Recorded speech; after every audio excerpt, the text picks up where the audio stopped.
como habíamos anunciado, tenemos en los estudios de RPP a la congresista Úrsula Letona, de la bancada de Fuerza Popular, que no del partido, y presidenta de la Comisión de Constitución. Ustedes van a recibir al primer ministro y a varios ministros para que les expliquen la necesidad de aprobar facultades legislativas. Ya vimos lo que significó esto cuando el anterior gobierno pidió facultades legislativas, unas concedieron, otras no. Acá tenemos facultades solicitadas en 6 grandes áreas. ¿Qué es lo que prevé que pueda pasar en esa reunión el próximo viernes 18, señora Letona? Muy buenos días. Buenos días, en primer lugar, muy buenos días. Nosotros lo que hemos hecho el día de ayer en la Comisión de Constitución es dar cuenta del pedido que ingresó el viernes. Tal como se hace por práctica legislativa, también hemos pedido opinión, si bien se trata de 6 puntos específicos, cada ítem tiene aproximadamente un promedio de 8 temas, de 8 subtemas.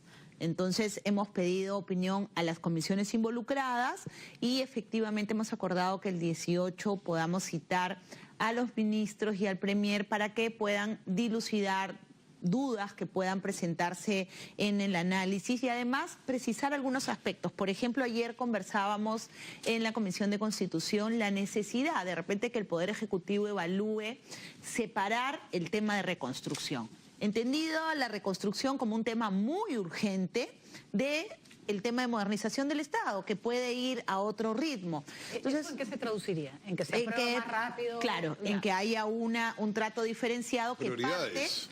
Prioridades que el Ejecutivo pueda hacer la división, porque de oficio, por temas formales, yo no podría partir la ley de delegación. Entonces estamos haciendo unas coordinaciones para que el Ejecutivo evalúe partir ese extremo de las facultades delegadas para que nosotros podamos priorizar, de repente no en 48 horas como ocurrió con la ley anterior, pero sí poder darle y evaluar este tema en una semana. Formal sobre que debió pasar esto por economía. No, a ver, ahí hay un error. Y me sorprende porque ha sido, entiendo, el congresista Cheput el que ha hecho esta crítica. Es más, ha dicho que la comisión es un cuello de botella. Creo que está totalmente equivocado. La comisión analiza la constitucionalidad del pedido.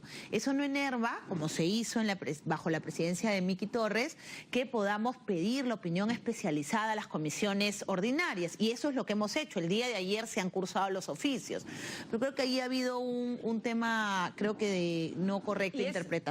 ¿Es vinculante la opinión de las comisiones? O sea, usted cursa, pero es simplemente una formalidad. O si, por ejemplo, Economía o cualquier comisión dice, no, mira, esto no está bien, ¿ustedes toman en cuenta o no necesariamente? La idea es tomar en cuenta esa opinión en los temas especializados. Nosotros partimos de un gorro para que la gente nos pueda entender de la constitucionalidad. Oye, ¿esto compete o no? ¿Esta es materia delegada o no? Y segundo, si nosotros podemos o no enmarcar este pedido dentro de la Constitución. Luego de eso, el segundo tamiz es el tema técnico. Oye, esto corresponde, no corresponde, está en el marco, y para eso la opinión de las comisiones especializadas es imprescindible, y en la anterior ocasión fueron de verdad fundamentales las opiniones de las comisiones.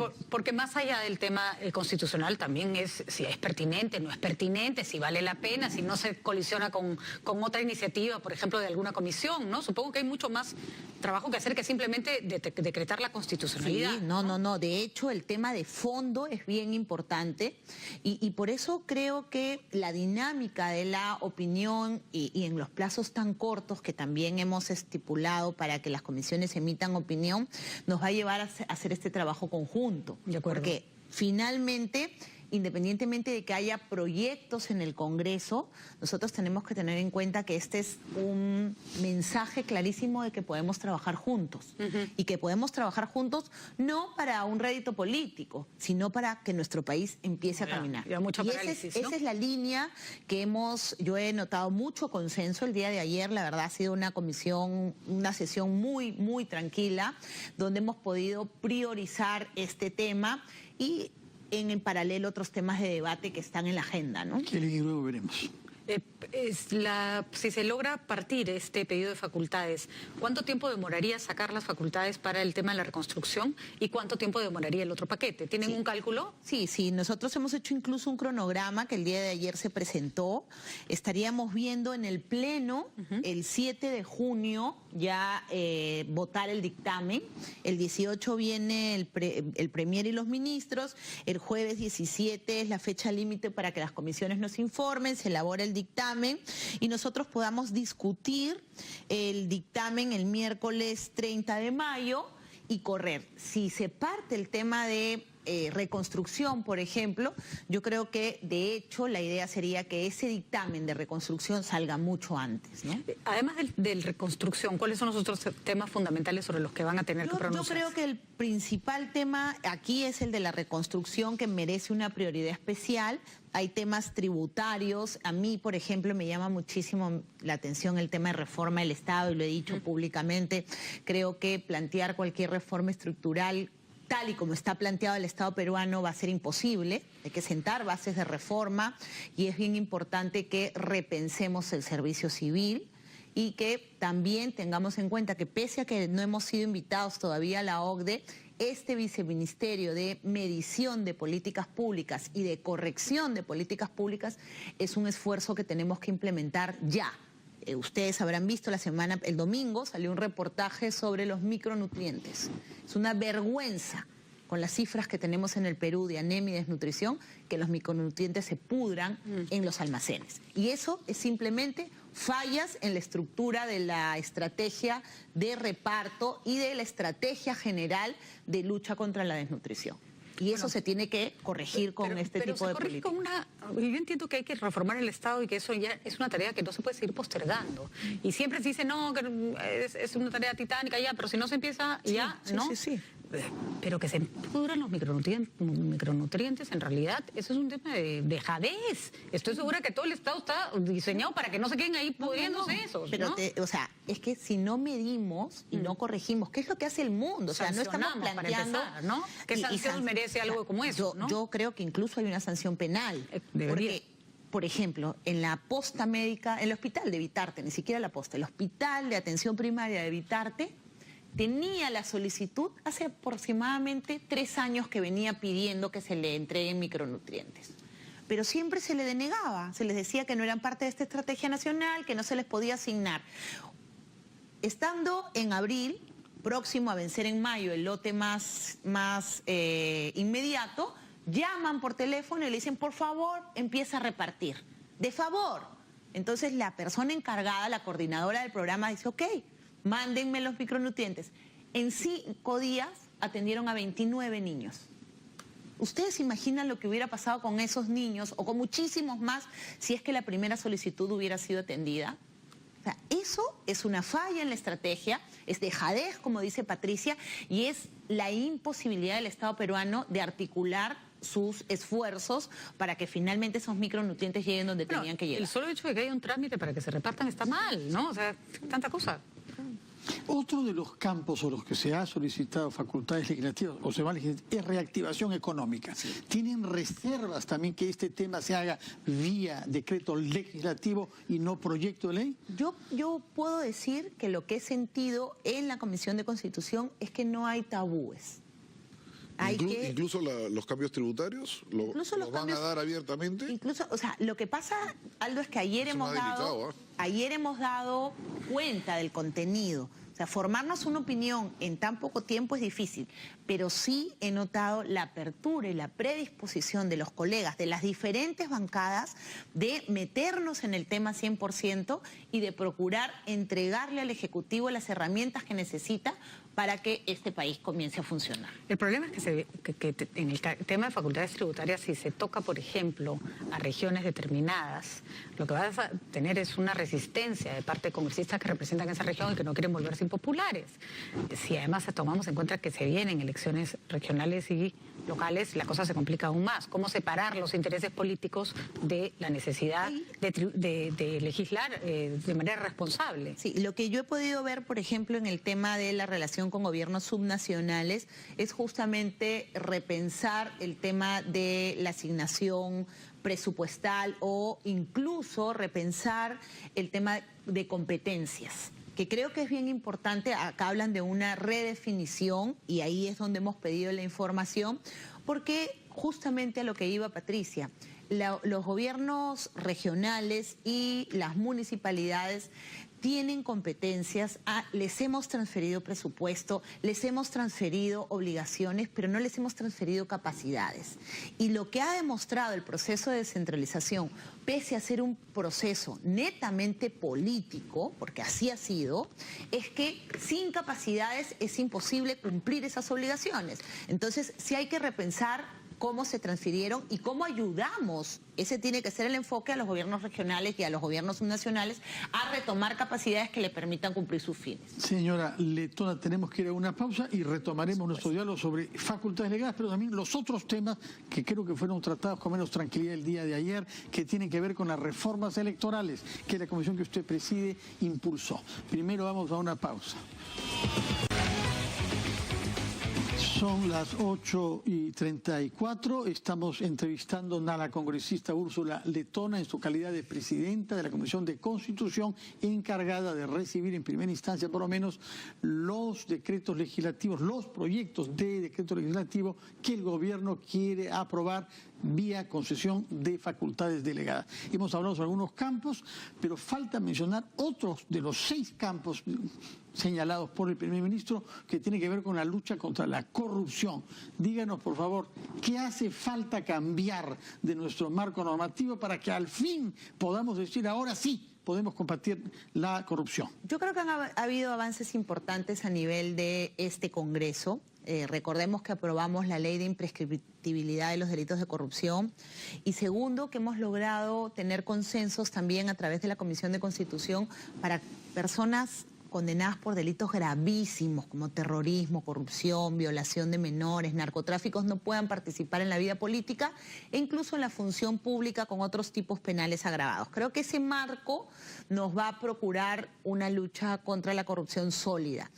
El Ejecutivo plantea en este paquete, por ejemplo, que la declaración jurada de intereses sea de carácter obligatorio. En el caso del Congreso somos solo 14 congresistas de los 130 los que hemos presentado la declaración jurada de intereses, ni siquiera la bancada de gobierno. Y en el caso del gabinete anterior, no todos los ministros, ni siquiera el presidente de la República. Entonces, en este caso sí, la Comisión de Integridad tuvo esta recomendación de decirle claramente a la gente lo que hacíamos y cuáles eran nuestros posibles conflictos de interés. Y esa es la declaración de intereses. Están proponiendo que sea de carácter obligatorio, un símil con la declaración de ingresos, bienes y rentas que nosotros presentamos a la Contraloría. Otro tema es la modificación del Código Penal y el Código Procesal Penal, justamente en los aspectos de corrupción. La tipificación contiene errores y ha permitido que ciertos corruptos evadan la aplicación de la justicia. Otro tema, por ejemplo, es el tema de cómo hacemos para cruzar la información con el extranjero cuando son posibles temas de corrupción. En este caso, nosotros hemos visto, en el caso del expresidente Toledo o en el caso del señor Humala, que se les imputa muchos temas de dinero en el exterior. Entiendo que esa sería la lógica para hacerle seguimiento a las investigaciones en tema de corrupción.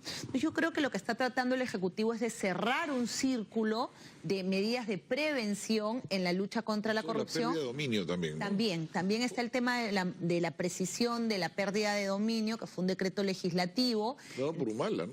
Por Humala.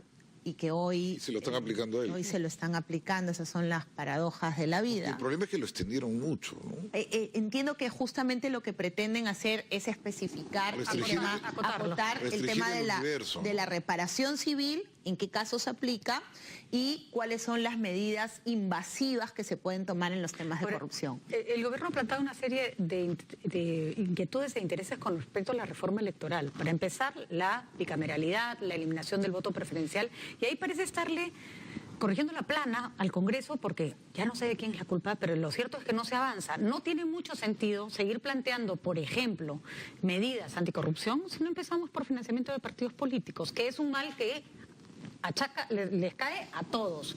¿Qué pasa ahí? O sea, ¿van a asumir el liderazgo, o sea, van a seguir el liderazgo de Martín Vizcarra? Es un poco injusto decir que no hemos avanzado, porque la verdad es que como en la comisión las cosas se han ido dando, creo, con naturalidad. Hay mucha coincidencia. El día de ayer, por ejemplo, solo el partido PRIsta manifestó su oposición a los proyectos que hemos debatido de financiamiento ilegal. Hemos tenido 2 sesiones extraordinarias para ver el tema de corrupción y financiamiento ilegal. El viernes tenemos otra sesión extraordinaria con los penalistas expertos, porque como es un tema de tipificación hay que ser bien exactos. Yo creo que estamos avanzando en el tema de financiamiento ilegal. El dictamen debiera estar cerrado a cada 2 semanas para establecer el tipo penal de financiamiento. O sea, que sí se va a avanzar en eso. Sí, ¿no? yo estoy segura que no, yo creo que no.